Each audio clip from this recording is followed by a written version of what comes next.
Hello, in this video, I kind of want to start a brand new series that is definitely going to draw on the kind of like format that we've taken for a lot of these other series in terms of just like taking one theoretical idea that I think is either just pertinent in debate really in general, or it could be pertinent to the upcoming water resolution, and then just talk about like all the ways in which I think it can be executed in debate and the ways in which I think it can be like answered in debate, and just getting you more familiar with like something that feels like a really quick hand explanation of a lot of these things. Obviously, like I've said in like some of my other videos, in which I haven't really said recently because I've done so many, these really aren't my full thoughts on all of these concepts. It's kind of just the beginning steps to you being able to understand that if you're seeing the argument for the first time, really trying to understand it and just get like a base level like idea of what you should be doing in order to like take the next step, and whether you want to like be reading it or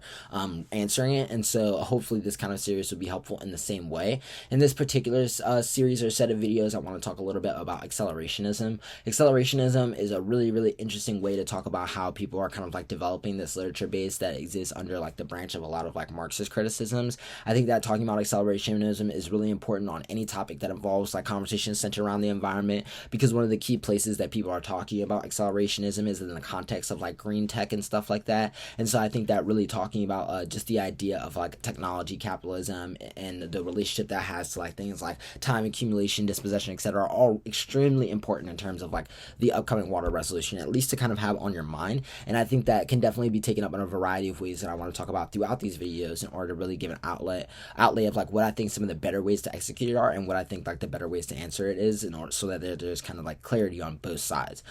In order to kind of like start this lecture off, I just want to start a little bit in terms of talking about like what accelerationism is as a theory. The idea behind accelerationism is just the idea that capitalism and the processes associated with capitalism, especially in the context of technological adaptation, should be accelerated drastically in order to like intensify the creation of like radical change. The argument is that like there is no way out to capitalism besides through. It's like a way that people have kind of been developing works that come from a lot of like older kind of like interpretations of how we should be dealing with capitalism, from some of the prior conversations that Deleuze and Guattari were having about deterritorialization that we've talked about in some of the other videos, to like really recent people like Nick Land, who have been talking about accelerationism from like the right-wing perspective, which is something that we'll kind of develop here. And so overall, I think that like accelerationism as a general kind of like concept isn't like crazy hard to understand, but I definitely think that it can get a lot like more intense when you start thinking about the ways in which accelerationism gets broken down to like left-wing and right-wing accelerationism, and the way in which that kind of relates to like how people are thinking about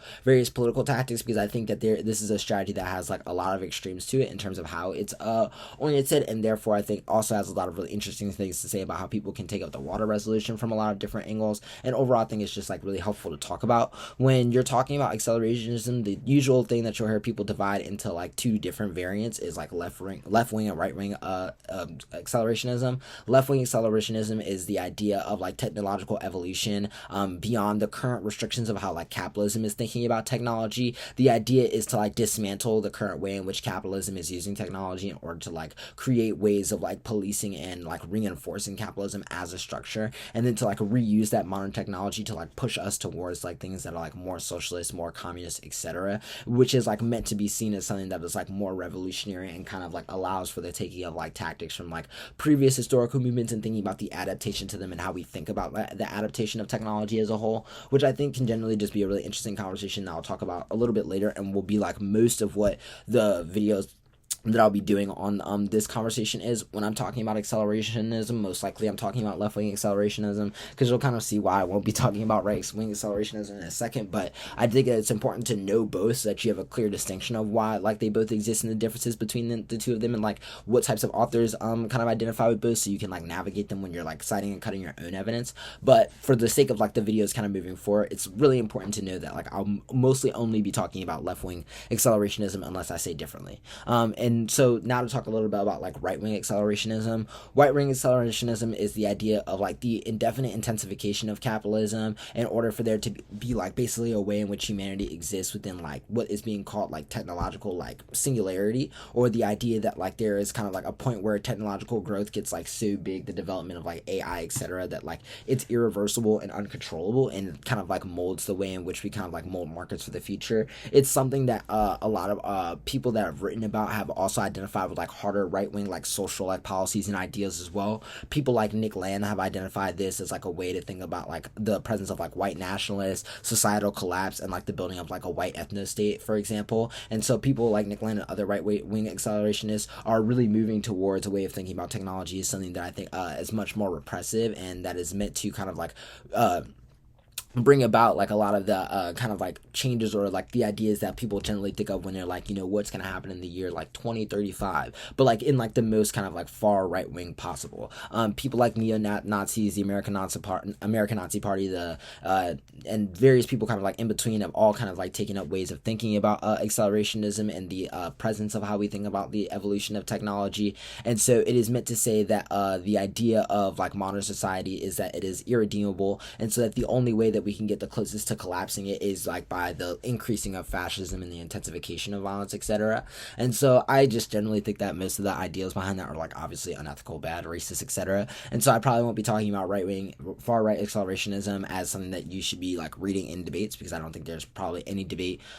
scenario in which reading far right accelerationism is really good. But I think that being able to just be knowledgeable about distinction is like incredibly important in order to like just frame like and have a full understanding of like the weight of like some of the stuff that you'll be reading, because I think regardless of like if you're reading left wing or right wing accelerationism, you'll always have to deal with like responding to baggage from both. And so it's just important to like know about its existence and like understand the differences between the two. I think that when you're thinking about what are some of the main ways that on the water resolution people would be thinking about accelerationism on the affirmative, I think that when you're thinking about how left wing accelerationism relates to revolution, relates to the resolution, but also to the revolution, is the idea that the kind of like revamping of technology that I think is like accessible, that communities are taking up in a lot of different ways, that both like takes up like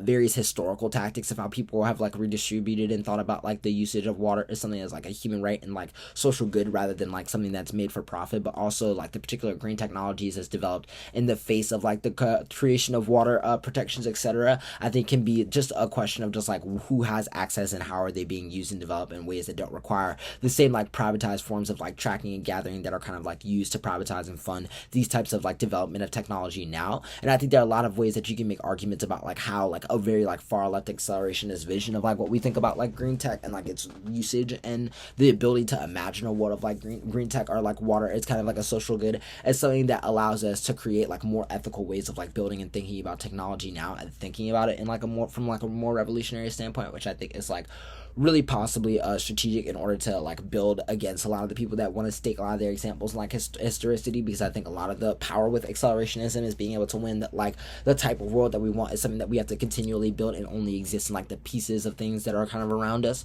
which I think is like really interesting for how you frame the debate moving forward. And then on the negative, I really think that it could be a way that like methodologically you really bring a twist to a lot of the arguments that you could be reading, I think, in terms of like the CAP-K and in terms of like other, I think, literature bases, like how people have talked about in the context of like anti-blackness, settler colonialism, etc., in order to really critique the way in which people think about like the development of green tech and the development of healthy technology, which I think will be super pertinent on the water resolution. I think debates about like the uses of technology and how we think about the future of technology is so important to how we think about the redistribution and the protection of water as a resource, that it's like really important to be able to like figure out your stance on that portion of the debate. And I think accelerationism has a lot of arguments that kind of like are identified with it and that can kind of be read with it, that allow you to like really kind of pull in tandem like a really interesting debates about the role that technology plays in societal development and the development of like water as an entire resource. Hopefully this video was helpful for you, and hopefully you'll continue to watch some of the other videos I'll be doing talking about accelerationism, because I'm really happy to be starting off this series. And yeah, thanks for tuning in.